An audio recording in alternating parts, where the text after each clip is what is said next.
Commissioner,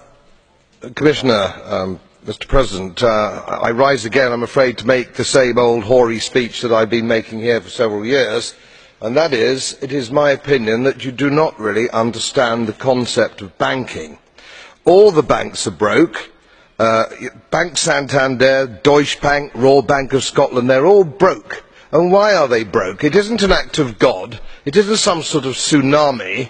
They're broke because we have a system called fractional reserve banking, which means that banks can lend money that they don't actually have. It's a criminal scandal, and it's been going on for too long.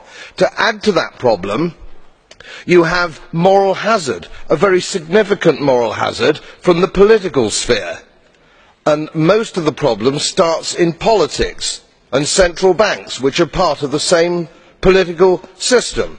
We have counterfeiting, sometimes called quantitative easing, but counterfeiting by any other name. The artificial printing of money, which if any ordinary person did, they'd go to prison for a very long time.